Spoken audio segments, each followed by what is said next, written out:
अखंडमंडलाकारं व्याप्तं येन चराचरं तत्पदं दर्शितं येन तस्मै श्री गुरुवे नमः। नमस्कार, जय श्री कृष्ण, जय सिया राम। आज हम बात करेंगे आदि शंकराचार्य के ऊपर। आज जैसे ओमकारेश्वर में ये आदि शंकराचार्य की 108 फीट ऊंची प्रतिमा का अनावरण हो रहा है।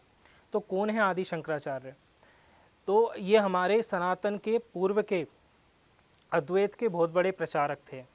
आदि शंकराचार्य महज 32 वर्ष इनका जीवन काल रहा और इन्हें शंकर जी का अवतार भी कहा जाता है, क्योंकि कहा जाता है कि जिनकी माता जी थी अय्यम्बा, इन्होंने पुत्र प्राप्ति के लिए शंकर जी की आराधना की थी, तो इनको शंकर जी का अवतार ही कहा जाता है। और इनका बचपन का नाम था शंकर, जो आगे चलकर आदि शंकराचार्य कहलाए। इनका जन्म का समय बताया जाता है 1200 वर्ष पूर्व का। केरल के कलादी गांव में एक छोटे ब्राह्मण परिवार में इनका जन्म हुआ। ये बचपन से ही बहुत तेजस्वी थे। महज 3 से 4 साल की आयु में इन्होंने शास्त्रों का पूरा ज्ञान ले लिया था। पिता का नाम इनके शिवगुरु था और 9 वर्ष की उम्र में छोटी सी आयु में इन्होंने संन्यास ले लिया था, क्योंकि इन्हें बचपन से ही पता चल गया था कि इन्हें किस ओर जाना है, क्योंकि ये अद्वैत के बहुत बड़े प्रचारक थे और अद्वैत को ही मानते थे। तो इन्होंने चारों तरफ पूरा कश्मीर से कन्याकुमारी तक 32 वर्ष की उम्र में भारत भ्रमण किया और अद्वैत का प्रचार किया। ओमकारेश्वर में जो अभी मूर्ति अनावरण हुआ है मूर्ति का, वो 9 साल की बाल्य अवस्था की मूर्ति है, जहां इनको ओमकारेश्वर में ही गोविंदपाद इनके गुरु मिले थे। जब गोविंदपाद ने इनसे परिचय पूछा, आप कौन हैं, तो देखिए इन्होंने परिचय क्या दिया अपना। न पृथ्वी न जल हूँ, न इंद्रिय न तेज हूँ, न आकाश हूँ, मैं वो परम तत्व हूँ जो सबके अंदर विद्यमान है, मैं वो ब्रह्म हूँ। तो ये अपने सबके अंदर ब्रह्म का दर्शन करते थे। एक बार क्या हुआ, जब ये कहीं से निकल रहे थे तो एक जो शमशान में काम करते हैं वो इनसे पूछते हैं कि आप सब में समदर्शी का भाव रखते हैं, सबको एक मानते हैं, तो हमसे भेदभाव क्यों होता है।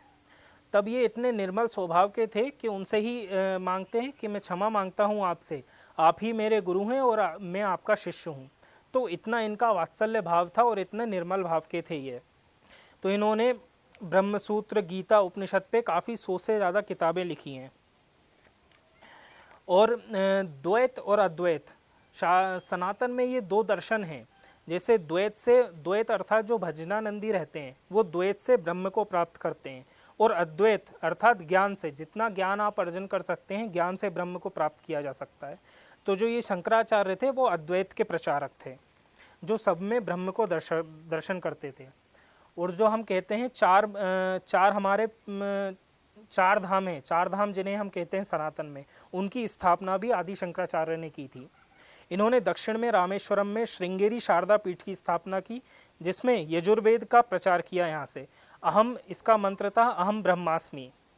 पूर्व में जगन्नाथपुरी में उड़ीसा में गोवर्धन मठ की स्थापना की ऋग्वेद में, इसका मंत्र था प्रज्ञानम ब्रह्म। पश्चिम में शारदा मठ में द्वारका धाम गुजरात में इन्होंने सामवेद की स्थापना की, इसका मंत्र था तत्वमसि।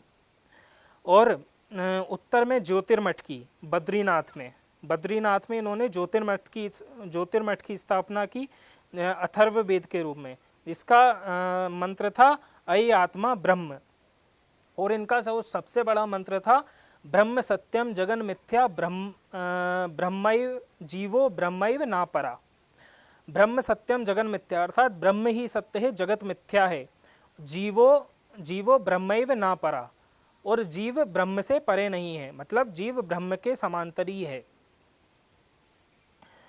और जो निर्माण षटकम इन्होंने लिखा, जो इनकी सबसे अच्छी रचना थी निर्माण षटकम, जिसमें ये कहते हैं मनोबुद्धि अहंकार चित्तादिनाहम न च श्रोत्र जिह्वे न च घ्राण नेत्रे न च व्योम भूमिर न तेजो न वायु चिदानंद रूपम शिवोहम।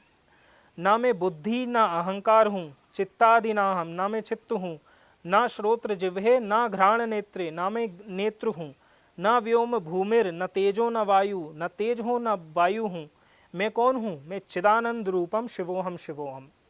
तो मैं चिद रूप हूँ, शिवोहम।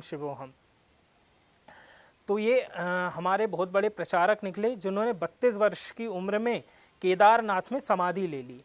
32 वर्ष की उम्र में इन्होंने केदारनाथ में जाकर समाधि ले ली। तो इतना इनका सूक्ष्म 32 वर्ष का जीवन काल था, जिन्होंने इसमें इन्होंने पूरा भारत का भ्रमण किया और अद्वैतवाद का प्रचार किया।